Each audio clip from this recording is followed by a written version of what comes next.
process. So you're saying people are less aware of those Yeah. things in between? Yeah, people are kind of just get. Hence, and this is a natural enactment, our jobs. To help heighten their awareness around this missing link through reflective process.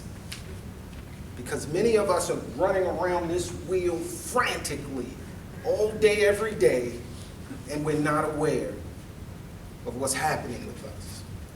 So, we have the thought produces a feeling. It's only really two feelings. All the other feelings are offspring of the two.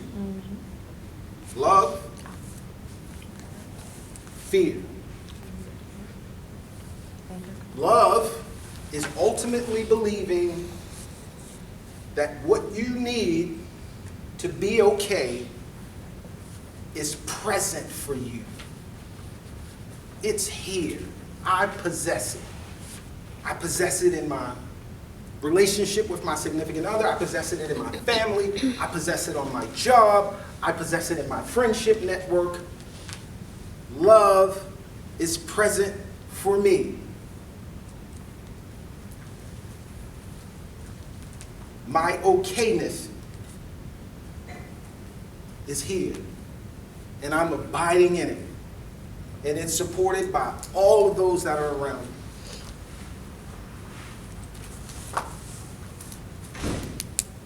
Those who are experiencing love, experiencing things in a manner that what I need is here for me and it abides for me, have a tendency to be happy. It's a tendency to lead to happiness, joy, excitement.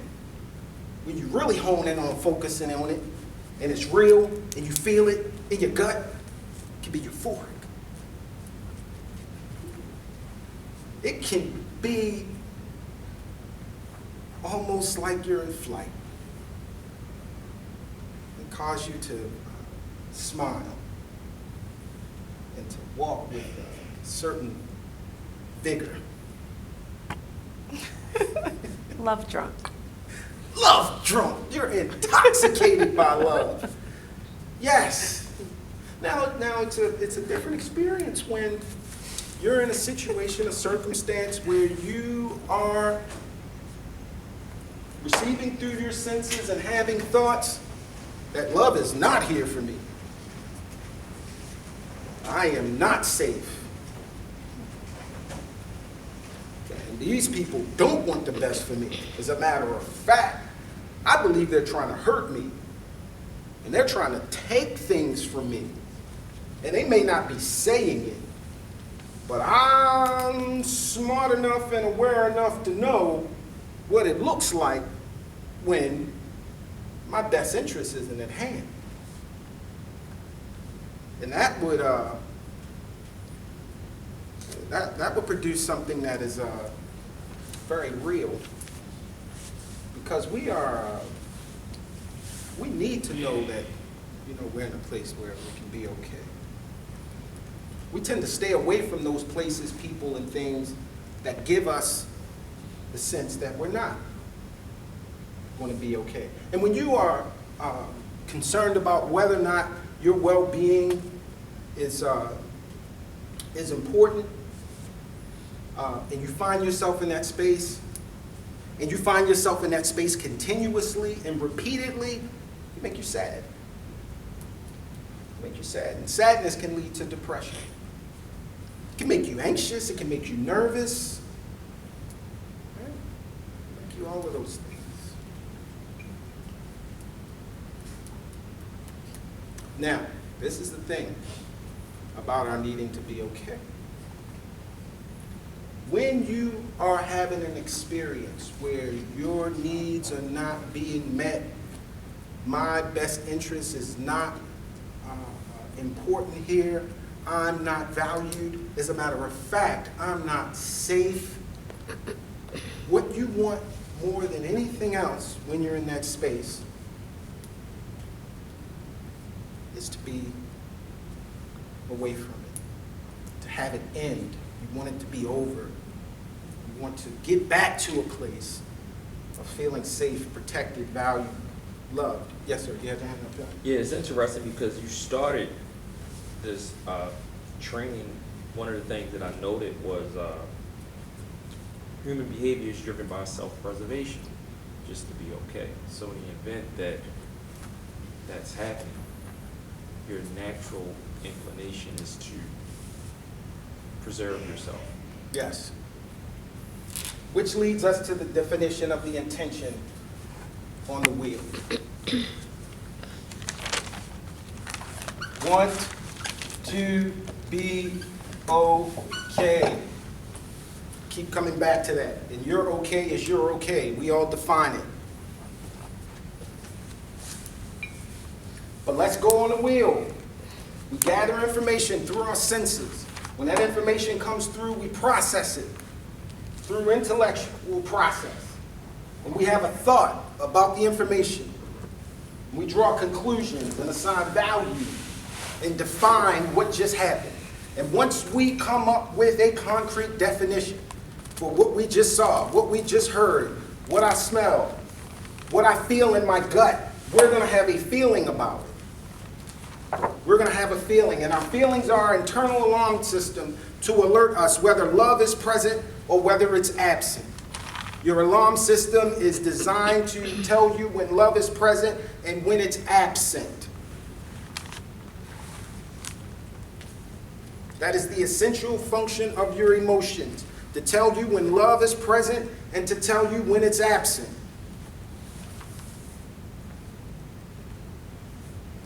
If love is present, it aligns with our intention to be okay. Everything works out wonderfully. If it's not, however, that means that what's in your feelings at this point is in direct conflict with your attention. You are at war with yourself. Shanika, you're feeling angry because it doesn't make sense that he's in here at this bar with this coffee with this strange person. It doesn't make sense to me, and it's making me angry. And ultimately, I want to be okay. And I can't be okay if I'm mad. So you're going to do something. And what you do is going to be your attempt to navigate your course from anger to okay. So what's Shanika going to do? Wait a minute, what type of bar is this? Is this a? I said,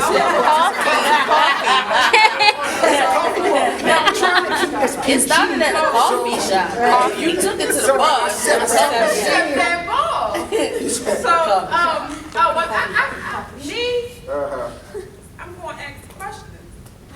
I wouldn't be rude, but I'll say good morning. So you're gonna walk in. Good morning. I'll walk over and I'll say good morning. So you're going to approach. Yeah, so how you doing today? Who you talking to when you say how you doing today? My mate. Okay. And, I'll say good morning to the female, Okay. shake her hand, and I'll introduce myself as to who I am. Okay. You're not gonna wait for him to introduce you. No, not at all. Parking lot. I'm with you. I just want to make sure. But then I'll send a text, because I don't want to embarrass. If I take words, So you're going to approach first and you sending a text first? no, I'm texting last. No.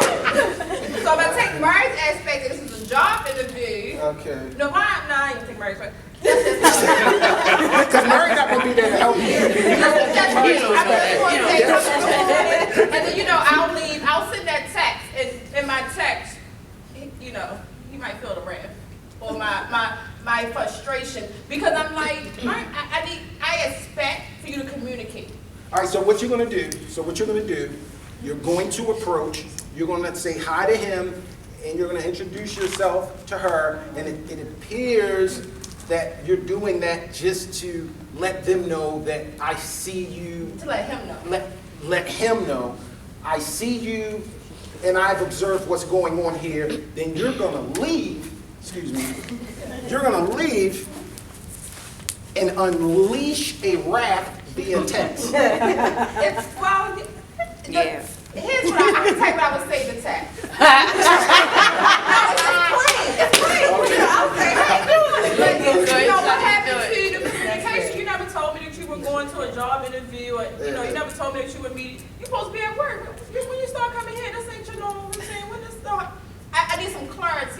so let me ask you this question. It's a lot of character. Let me ask you this question. And this is, It's gonna be this several is a messages diff- I've found that this is a difficult question for many to answer. What do you really want? What do you really want? After you've observed that, you made a determination about how to act, you're gonna approach and then you're gonna text. What is your ultimate goal? What do you want?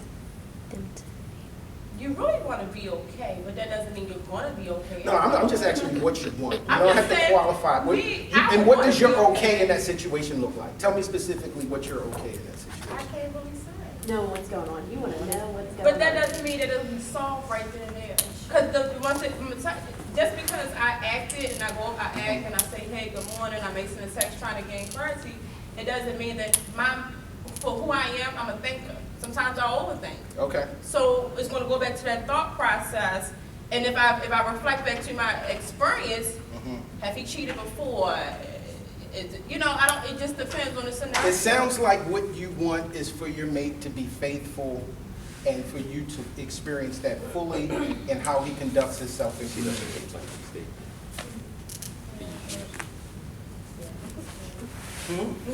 Would that make you happy? You're smiling. I would want him to be faithful. I mean, he is. But it's about I'm what asking you what you want. That's what I would want. That's what you want. That's what you deserve. You're right. Like if you could choose, would you want it to be some kind of, innocuous reason and you're like, oh, good, have fun, and then you leave and you feel happy. Yay, okay, it's not a big deal. Or would you want it to be bad or there, dating? Yes, sir. Would be good. What would you want, Johnny? Truth. You want the truth. Can you handle the truth? You can't handle the truth. That's a good question. Yes. The face expressions means like a lot to me. Facial So expression. I would approach and just say hi and then see what both of their faces. Do they look expressions shocked? Do they look look like. embarrassed? If Do they they look caught?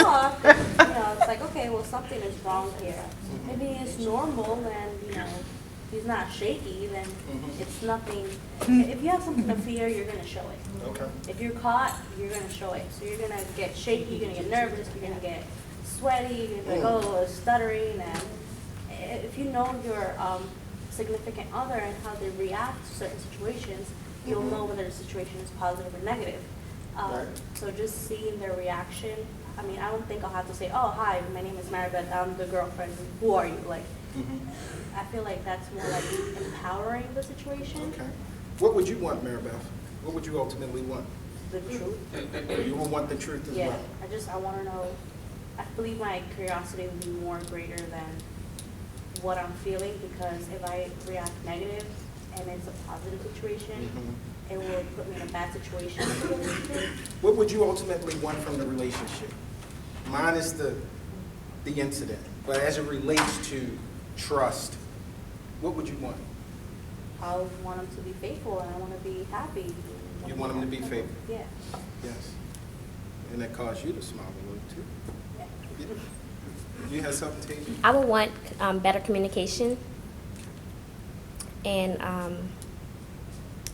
from the situation, I would want the other person to see that, I didn't really like this situation, so hopefully it won't happen again. So you want better communication, and you want understanding of what you need so you can have something better in the future. Yes? Can I ask a question? I want to ask a question. Yes, sir. Will the communication ultimately change the situation? Because what if they communicated, I'm going to Starbucks with this female? Do that change the feelings? Great question, Todd. So what happens is you walked in a situation and you saw something. It caused you to have a thought based on the information you had, which led to a feeling, which you want to be okay. So the feeling could have been, this doesn't feel right, and therefore I'm not okay in this moment. So what I'm going to do is approach. When you approach, there is an exchange of dialogue, which takes you back to the beginning of the wheel. So now you're hearing additional information that is helping you to further shape your thought about what this means. Now, if the information that you're hearing is such that this aligns with an interview, it may cause you to begin to feel some relief. Therefore, moving you back closer to being okay, which will cause your actions to perhaps be a little less wrath-worthy. You understand what I'm saying? Remember when I said this, we're running around this wheel all day? It's not a single isolated process that happens. We're continuing to run around the wheel. Now, this is what we need to understand as practitioners. The tendency of us as helpers, clinicians, our tendency is to focus heavily on conduct. It's largely how we are compensated.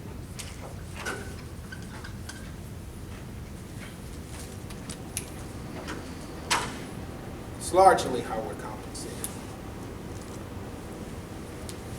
We want to see progress. Progress is largely measured by things that are observable and tangible, hence behavior.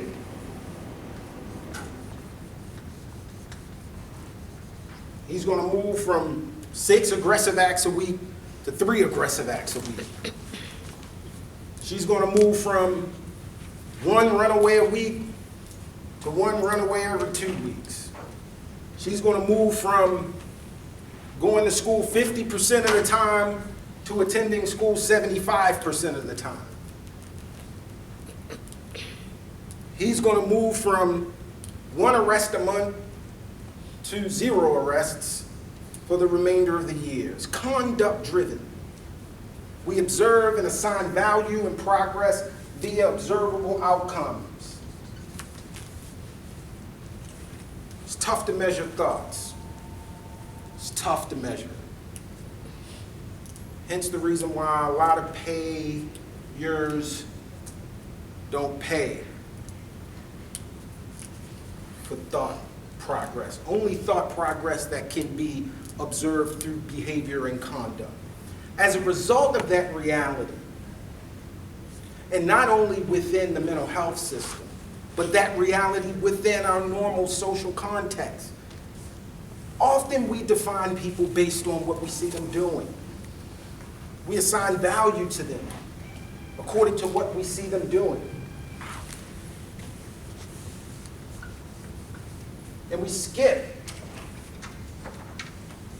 a lot of this and leap right into the responsive behavior. Many of our clients have an experience with formal helpers that the only reason you're here is because of this.